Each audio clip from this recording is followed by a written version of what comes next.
Hey there, welcome to day 63 of our BU 365-day challenge to do one thing every day that improves us. Today we're going to talk about how to change limiting beliefs. How do we get rid of those beliefs that we find are contradicting or not serving us, that are actually sending us in the direction we don't want to go. And this segment we're talking about our mental, our intellectual, our mindset, things like that, our mental well-being, our mental health.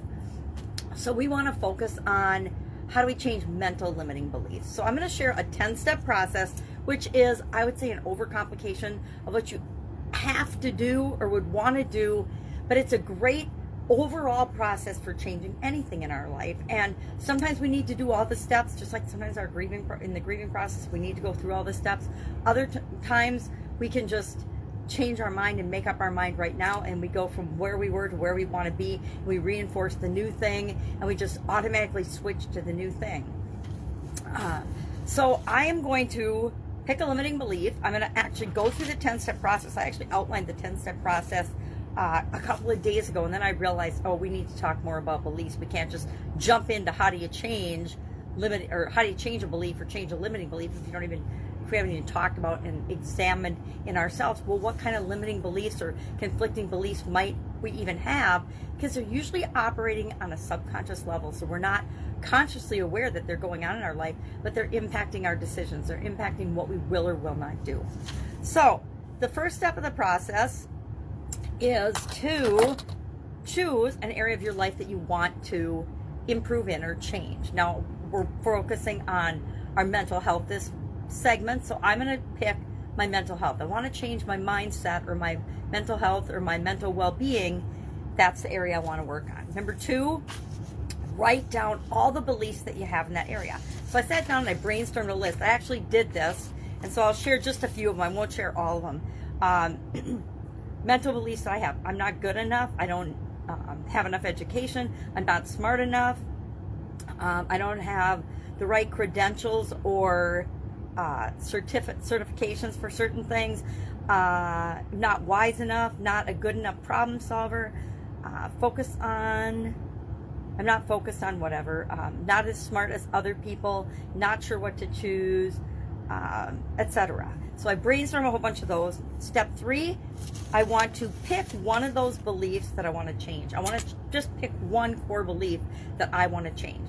Now, I picked not good enough, but in this specific instance, I'm going to say, okay, I'm not smart enough, because I want to tie it into our mental health, our mental well-being segment. So I'm not smart enough to create what I want in my life. I'm not smart enough, and I'm not good enough stems from I don't deserve. And I would say the vast majority of people on this planet have an underlying sense of unworthiness, don't deserve, not good enough for some reason. And it usually, again, develops when we're young kids.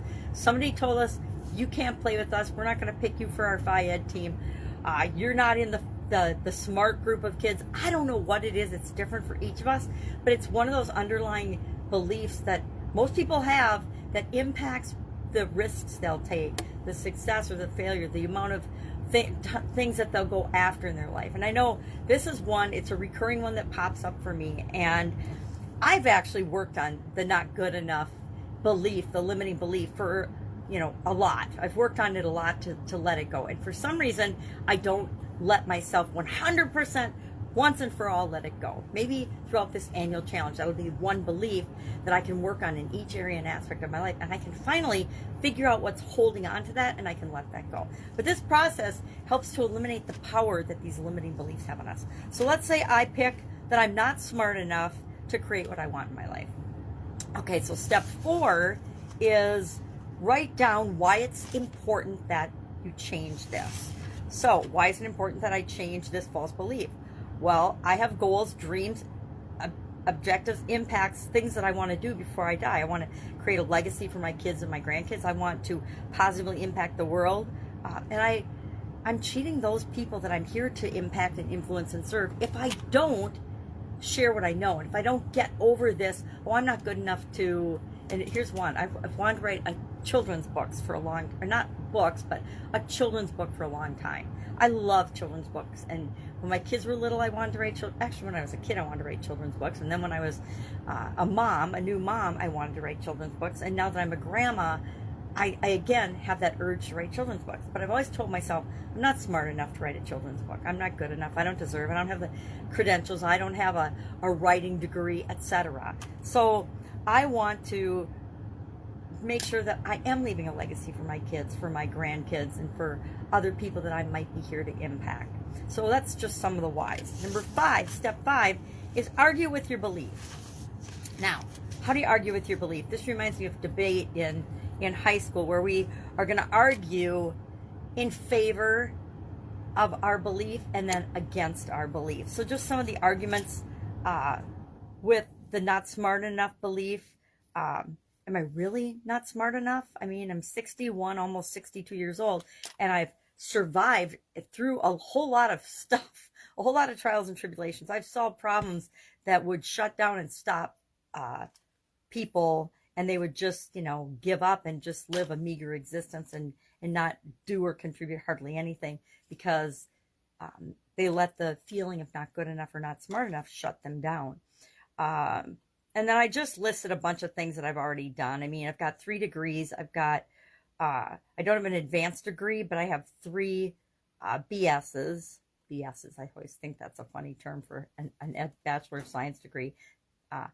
I've taken literally dozens and dozens of advanced education courses. I have lost track of all the courses I've taken. They used to say the little certificates, but I don't know where my file went. And then I've lost track of those. I've literally read thousands of books in my life. I love reading. And I've taken that information and applied it. I've made over 5,000 information sharing videos. I've written 3 books and published 3 books. I've attended, again, I've lost count of all the industry events and things that I've participated in and attended, plus been speakers at, etc. So am I really not smart enough to write a children's book? It's kind of ludicrous, isn't it? I've written adult books, but I don't think I can write a children's book. Kind of silly.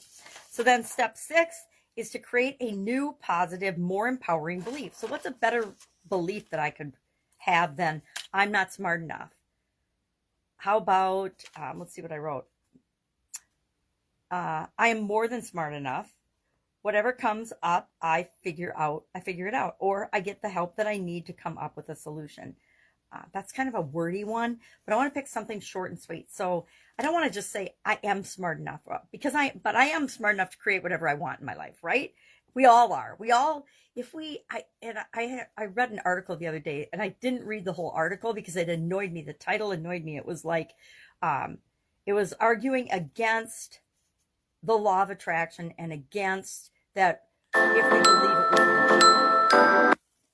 I don't know. I hope that alarm didn't mess that up. It was an article written, and it was just to get readership, right? It wasn't because the person actually believed this, but I didn't like it because it gives all the people that read it an excuse to, or an out, or a reinforcement of their false belief that they can't create whatever they want in their life, that they aren't in control and able to impact how they experience their life. And so I was annoyed by that, and I'm still annoyed by it, apparently.